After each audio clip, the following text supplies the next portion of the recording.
Have you ever wondered what people are actually doing behind closed doors? And whether your own experiences are more common than you think? You might be surprised to learn that when researchers surveyed thousands of adults across America, the results revealed some fascinating patterns about intimacy, relationships, and human connection. And a few of the answers completely caught me off guard. I'm Dr. Ava, urologist and sexual health educator. And today, we're counting down the top intimate activities Americans report participating in, based on one of the largest national surveys on the topic. Now, this isn't about judging anyone, and it's certainly not about telling you what you should or shouldn't do. It's about understanding human behavior, learning what people find meaningful in their relationships, and discovering why communication, trust, and mutual respect matter far more than most people realize. And trust me, when we get to number 4, you'll see why researchers were surprised too. So stay with me until the end, because beyond the statistics, there are some important lessons about intimacy, health, and connection that every adult can learn from. Before we begin, let me quickly explain where these numbers come from. Researchers surveyed more than 2,000 adults from across the United States. The participants represented different ages, backgrounds, and life experiences. Because the survey was confidential, people were more likely to answer honestly about their behaviors, preferences, and relationships.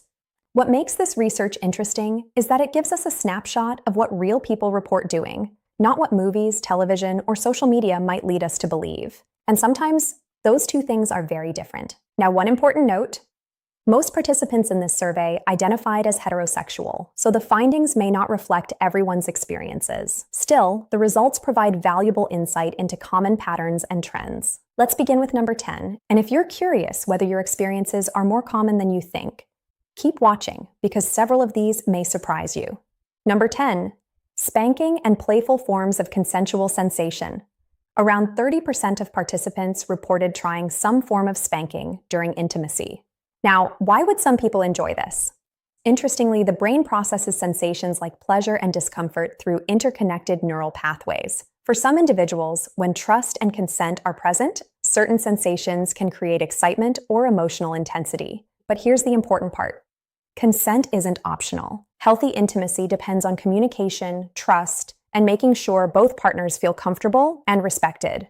Without that foundation, nothing else matters. Number 9. Anal intimacy. A significant number of adults reported trying anal intimacy at some point in their lives. From a biological perspective, the area contains a high concentration of nerve endings, which helps explain why some individuals find it pleasurable. However, this is also one of the areas where education matters most. Proper communication, patience, and attention to safety can make an enormous difference in comfort and overall experience. And that brings us to number 8, novelty. This was one of the findings that surprised many people. About 40% of participants reported being intimate in a public setting at least once. Now, before you assume this is simply about the location, researchers and psychologists often point to something else. The human brain is highly responsive to new experiences. When something feels different or unexpected, it can activate reward pathways that increase excitement and emotional engagement. But there's another fascinating trend coming up next, and it reveals something many people overlook when it comes to desire and attraction. Number 7, erotic stories and romantic imagination. More than half of participants reported reading erotic or romantic stories at some point. Now, this finding tells us something fascinating about the human brain. Many people assume attraction is purely physical, but that's only part of the picture. For many individuals, especially women according to multiple studies, imagination plays a powerful role in desire. When you read a compelling story, your brain isn't just processing words. It's building scenarios, emotions, anticipation, and connection. And biologically speaking, anticipation itself can activate many of the same reward circuits involved in pleasure. That's why sometimes the mind becomes just as important as the body. And what comes next proves that technology has completely changed the way people connect. Number 6, sending or receiving intimate photos.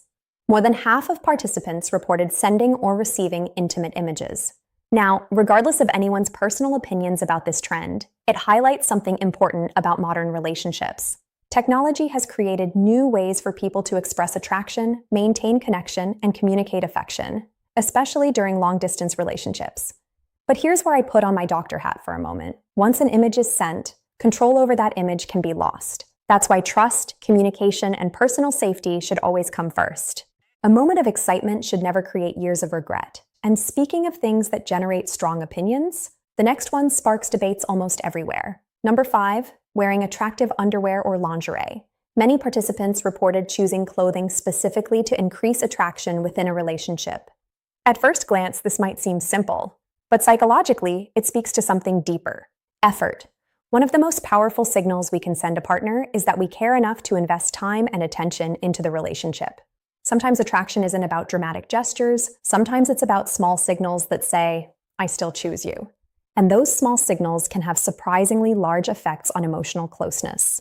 But now we arrive at one of the most discussed topics in modern intimacy.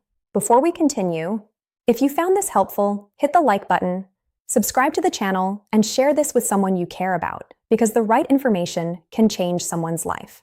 And if you or anyone you know have similar questions about intimacy, relationships, or sexual health, let me know in the comment section below. Now, let's keep going. Number 4, watching sexually explicit content. A large percentage of participants reported consuming pornography at some point. This is a topic that generates strong opinions from every direction. Some people see it as harmless entertainment. Others worry about unrealistic expectations or its impact on relationships. The reality is more nuanced. The human brain responds strongly to novelty and visual stimulation. Over time, repeated exposure to certain types of content can influence expectations, preferences, and perceptions. That's why awareness matters. Healthy relationships are built on real communication, real connection, and real understanding, not unrealistic comparisons. And now we're entering the top 3. These next findings reveal what most adults consistently report valuing in intimate relationships. Number 3, oral intimacy. A large majority of participants reported giving or receiving oral intimacy. One reason this is so common is because intimacy isn't only about reproduction. It's also about bonding.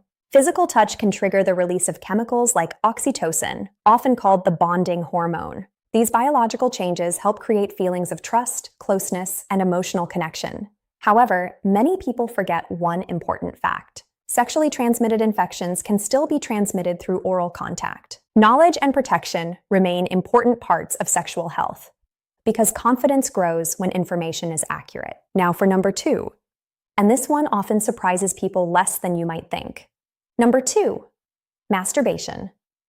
A large majority of adults reported masturbating at some point in their lives. Despite the stigma that still exists in some communities, masturbation is a common human behavior. From a biological perspective, sexual stimulation activates reward pathways in the brain and can temporarily reduce stress for many individuals. One of the most common questions I receive is, how much is too much? And the answer is actually simpler than most people expect. If it's not interfering with your relationships, responsibilities, physical health, or emotional well-being, it's generally considered a normal part of human sexuality. The key is balance. The same principle applies to almost everything in health. And now, we've reached number 1, the activity reported most often by participants in this national survey. Number 1, vaginal intercourse. Not exactly shocking, but still important. The overwhelming majority of participants reported engaging in vaginal intercourse. Yet here's the part many people overlook. The reason it ranks at the top isn't simply because it's common. It's because for many couples, intimacy represents much more than a physical act. It can represent affection, trust, vulnerability, connection, partnership, and shared experiences.